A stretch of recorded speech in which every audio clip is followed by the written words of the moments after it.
Los datos de logro y nivel educativo alcanzado por la población en 2013 evalúa aspectos como alfabetización, cobertura y asistencia y trabajo, según edades. Entre los 15 y 20 años hay un 12,5% que no estudia y no trabaja. La cobertura es muy alta en primaria, 97,8%, y apenas más baja en secundaria, aunque hay problemas de rezago y culminación de ciclos educativos.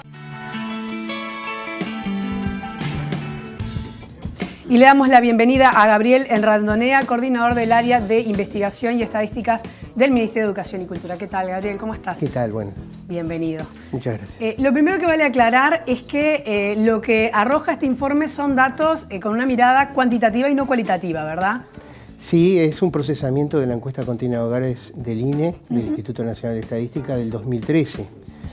Esto significa básicamente dos cosas. La primera, que es una muestra y que entonces hay que tener ciertos recaudos al manejar la información. Y en segundo lugar, que bueno, nos obliga a una lectura anual, porque la publicación es anual, pero también corresponde una lectura de mediano y largo plazo, que es la que nos asegura que las variaciones interanuales, que a veces se pueden deber a procesos de medición, quedan anuladas. Entonces, en la publicación tratamos de manejar ambas dimensiones. Claro, porque en realidad si uno ve de año a año, percibe cambios muy mínimos de repente, así en términos hablando muy generales.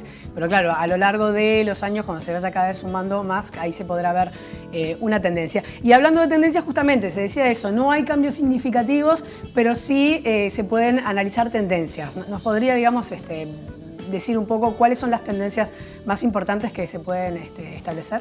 Bueno, nosotros estamos comparando con el año 2006, que es el año en que más lejos nos podemos ir por la manera en que ha sido construido el muestreo en la encuesta continua. En comparación con el 2006, se encuentran, en general, los datos son positivos, es decir, las tasas de cobertura, las tasas netas de asistencia vienen mejorando y hay algunas tendencias que se consolidan, ¿no? El nivel educativo alcanzado por la población viene creciendo y algunos datos particularmente interesantes, como desde el punto de vista estructural, el impacto de la desigualdad social en lo educativo, también vienen mejorando.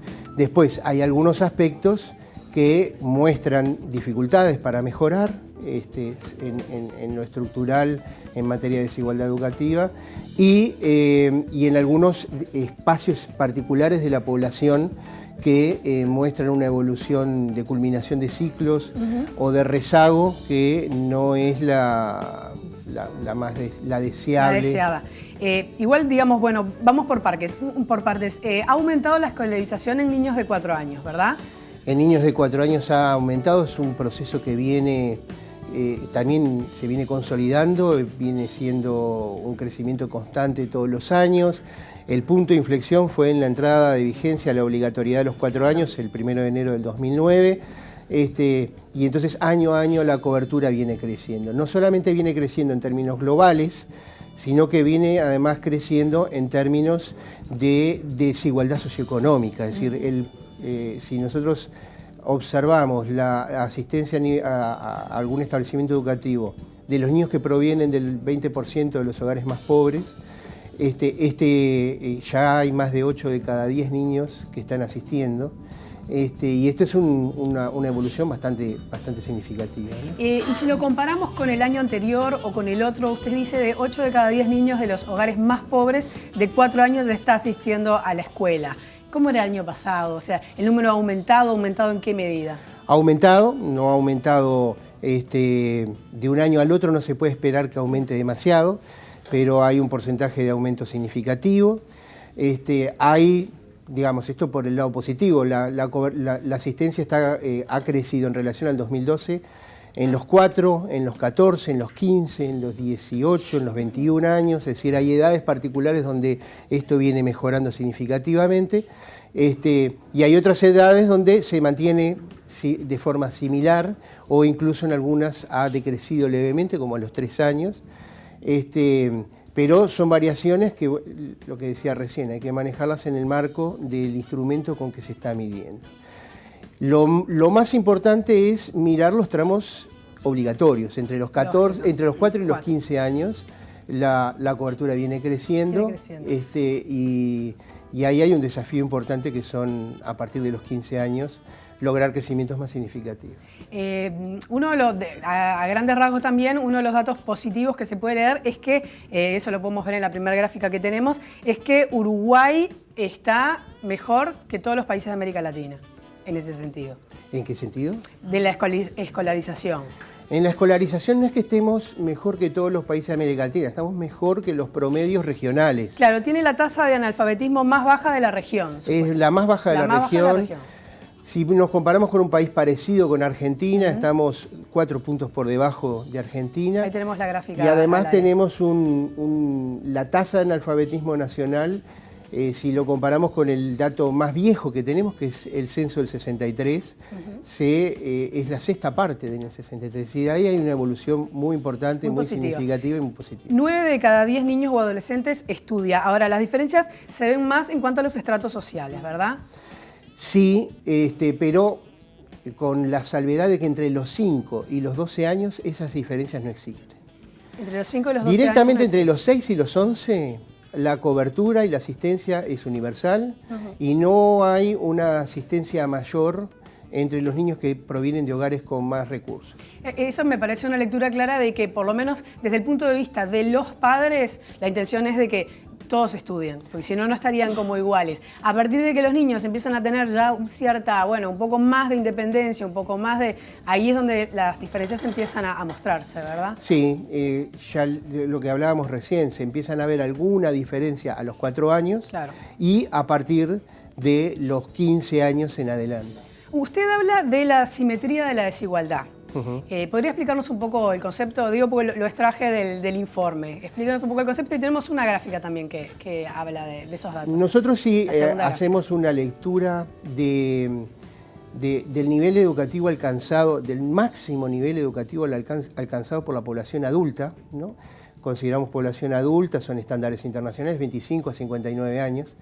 Nosotros en ese tramo de la población, si comparamos el 20% de personas provenientes del 20% de hogares más pobres con las personas provenientes del 20% de hogares más ricos, nos encontramos que hay una proporción similar de gente que no supera primaria entre el 20% de hogares más pobres a la proporción de personas que alcanzan a ir, aunque sea un día, a educación terciaria en los hogares más ricos.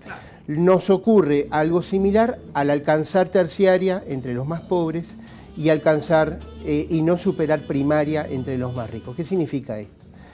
Que si nosotros miramos la gráfica que ustedes acaban de poner en pantalla, podemos leer una B corta, digamos, vertical. Ahí la vemos. Que muestra una simetría, pero que esa simetría lo que está estableciendo es justamente la desigualdad o el impacto de la desigualdad social en lo educativo. La columna azul de la izquierda con la columna verde de la derecha muestra niveles similares para los espectros de nivel educativo polares.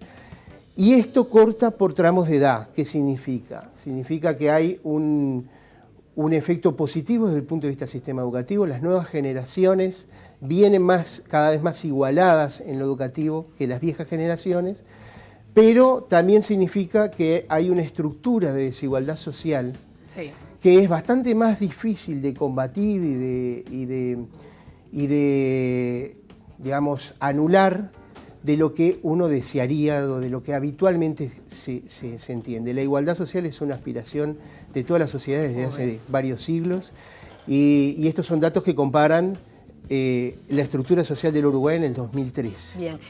Randonea, uno de los datos que más ha trascendido, por lo menos a nivel prensa, es ese 12% de jóvenes de entre 15 y 24 años que no estudia ni trabaja. Que a su vez también tiene discriminaciones por edad, por clase social y demás. ¿Qué nos podría decir de ese dato? ¿Ha disminuido, ha aumentado y cuál es la lectura? Bueno, ese es un espacio que en el largo plazo se mantiene como volumen.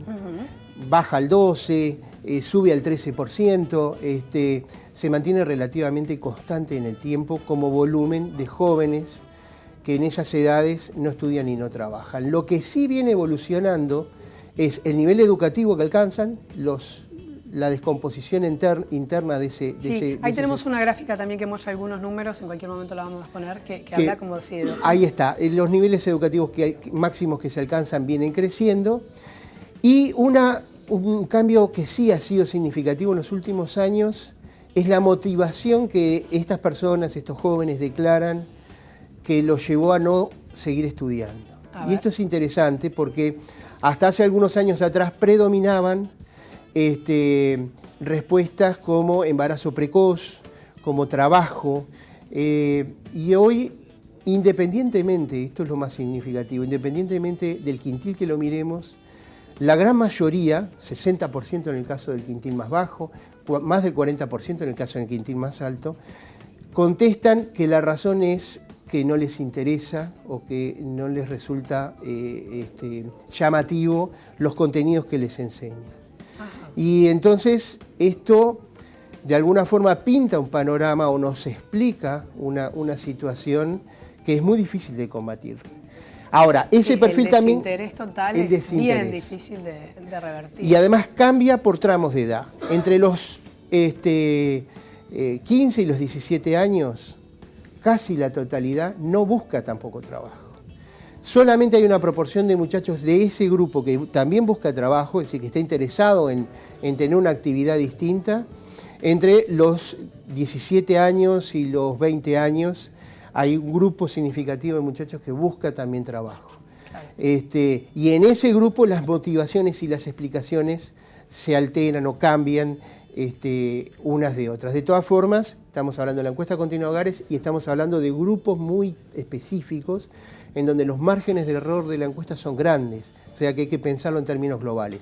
Y en términos globales es evidente que esa es una población que va a requerir esfuerzos muy importantes, porque la motivación por la cual están dejando de estudiar está empezando a separarse o a distanciarse de aquellas motivaciones que uno puede combatir más fácilmente con políticas sociales, como el empleo, claro, como la atención o la prevención en salud. Cuando la persona dice no me interesa o no me llama la atención, esto ya es más complicado, claro, y no hay diferencias de clase en eso. Gabriel Errandonea, coordinador del área de investigación y estadística del MEC, muchísimas gracias por haber estado y pronto nos vamos a ver, ya luego anunciaremos por qué. Gracias. Bueno, muchísimas gracias a ustedes. Nos vamos a una tanda y seguimos con más La Mañana.